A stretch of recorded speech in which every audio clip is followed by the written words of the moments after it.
صحیح بخاری میں ایک بڑی زبردست حدیث ہے جو میں نے ایک دفعہ اپنے ممبر سے بیان کی ہے، ادروائز وہ حدیث آپ نے کبھی سنی نہیں ہوگی کیونکہ اس کے ساتھ 295C جڑی ہوئی ہے۔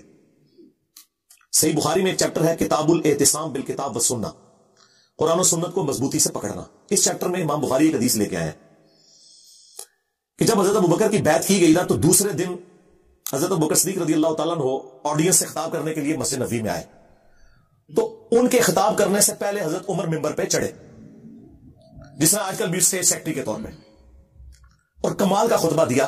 2 جملوں کا خطبہ ہے وہ بخاری میں آیا، لیکن مولوی نہیں آپ کو بتائے گا۔ جن کو بتانا چاہیے وہ بھی ڈرتے ہیں بتاتے ہوئے، جن کو نہیں بتانا چاہیے وہ تو نہیں بتائیں گے۔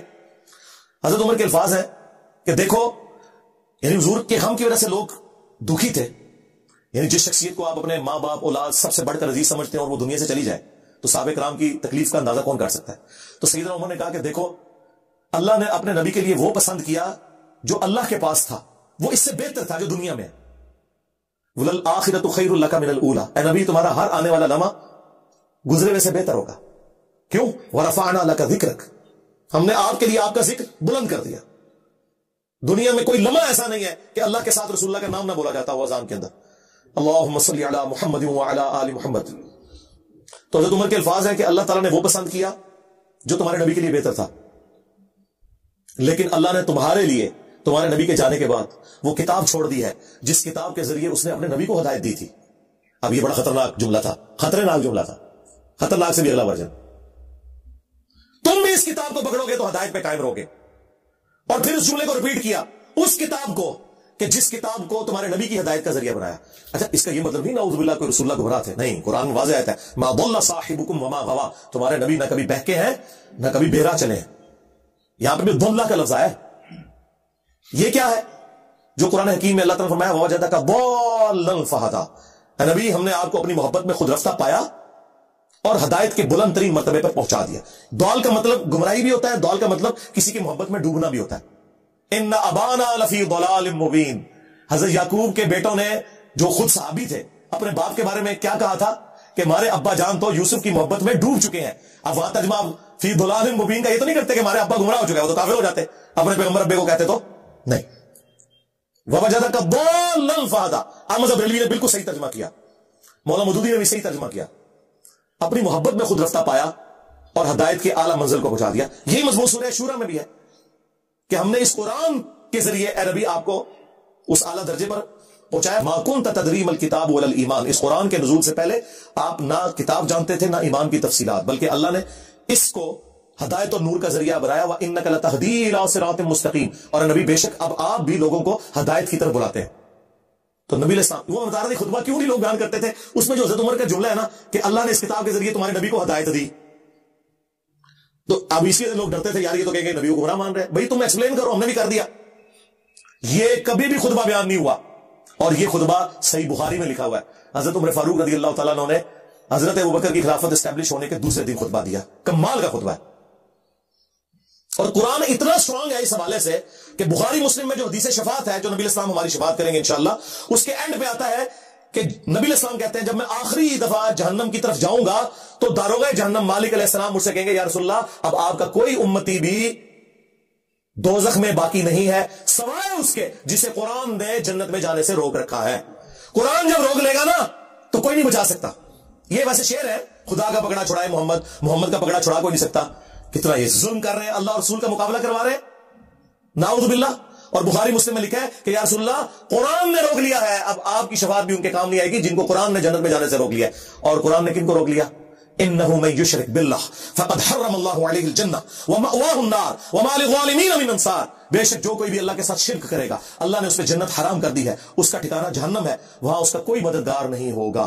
قرآن نے جنت حرام کر دی ہوئی ہے، حتیٰ کہ بخاری اور مسلم دونوں میں حدیث ہے اللہ نے ہر نبی کو ایک مقبول دعا دی تھی جو اس نے دنیا ہی میں کر لی، لیکن میں نے اپنی دعا چھپا کے رکھی ہے قیامت کے دن کے لیے، اور میری اس دعا سے میرے ہر امتی کو نفع پہنچے گا سوائے اس شخص کے کہ جس نے دنیا میں اللہ کے ساتھ کسی قسم کا شرک کیا۔ شرک is the most sensitive issue in the sight of Allah, اور شرک اور نماز یہ دو سینسٹیو ٹاپکس ہیں۔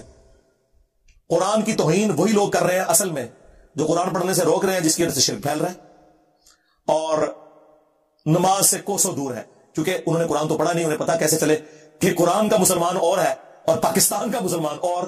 ہاں، مرنے سے پہلے اے مسلمان کر لے اس پہ غور، قرآن کا مسلمان اور ہے، پاکستان کا مسلمان اور۔ قرآن کا مسلمان یہ ہے وَأَقِيمُوا الصَّلَاةَ وَلَا تَكُونُوا مِنَ الْمُشْرِكِينَ، سورہ روم آیت نمبر 31۔ دیکھنا نماز کو قائم کرنا، مشرک نہ ہو جانا، اور صحیح مسلم کی حدیث کے بندے کے کفر اور ایمان، شرک اور اسلام کے درمیان فرق نماز ہے۔ باقی اس پہ تو کافی بولا جا سکتا ہے، میری کئی ایک ویڈیوز ہیں وہ آپ دیکھ سکتے ہیں اس حوالے سے۔ میں نے یہ موقع غنیمت جانا کہ میں مسلمانوں کے دماغ کے اوپر سٹرائک کروں کہ خدا کے لیے قرآن کو جو آگ لگی، اس پہ جو آپ سیکھ پا رہے ہیں، سب سے بڑے تو دشمن آپ لوگ ہیں جو جزدان میں قرآن کو لپیٹ کے، اور دیکھیں جو مہنگے والے قرآن ہوتے ہیں نا ترجمے والے، ان کے اوپر غلاف بھی چڑھا ہوتا ہے تاکہ تصور سے کہ میں اس کو اتنی دفعہ یوں کروں کھولے ہی نہ، وہ ادھر ہی پڑھا رہے۔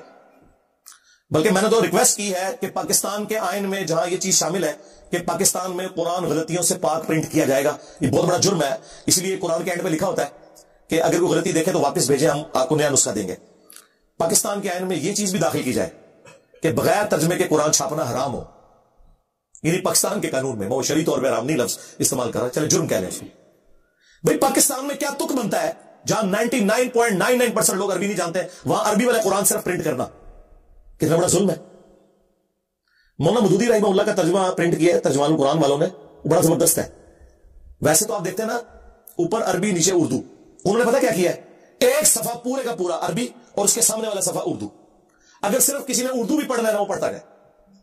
اچھا لوگوں کو یہ فکر پڑ جاتی ہے یار اردو والا پڑھیں گے تو ثواب نہیں ہوگا کیونکہ 10 نیکیاں نہیں ملیں گی۔ سرکار تہاڈا ایک اردو دا صفحہ تہاڈی آنے والی نسلاں وچ اور گزرے ہوئے بزرگوں کے ہزاروں قرآن پڑھنے سے بہتر ہے، جو آپ کو کم از کم شرک سے بچا کے توحید کے اوپر لے آئے گا۔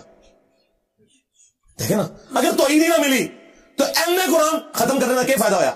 جو قرآن ختم کر کے بھی تے پھر دعا کہنا جی یا رسول اللہ انظر حالنا، یا شیخ عبد القادر جیلانی شیئن للہ، قرآن کے لیے پڑھ کے دعا ہو رہی ہے اور یہ نہیں کر رہا ہے، تو کیا کر تو قرآن چو؟ تو خدا کے لیے قرآن ترجمے والا گھر میں بھی کم از کم آپ لوگ تو کریں نا جی، سارے مسلمان اپنے گھروں میں وہ ترجمہ رکھیں جو زبان آپ سمجھتے ہیں، اس کے بغیر آپ صرف عربی والا قرآن نہ رکھیں۔ اور آج تو ماشاءاللہ جتنی میجر لینگویجز ہیں ان کے اندر قرآن پرنٹ ہو چکے ہیں۔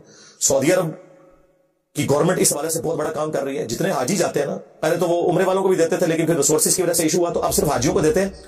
جو پاکستان، انڈیا، بنگلہ دیش کے ہیں ان کو اردو زبان میں، انڈونیشین ہے تو ان کو انڈونیشین زبان میں، انگلش جاننے والے ہیں ان کو انگلش والا، وہ واپسی پہ ایئرپورٹ پہ وہ ایک فری کاپی دیتے ہیں۔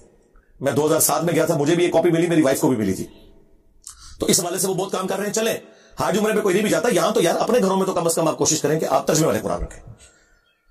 صلوا علی محمد وآل محمد، اللہم صلی علی محمد وعلی آل محمد واصحاب محمد وازواج محمد وامت محمد اجمعین الی یوم الدین، آمین۔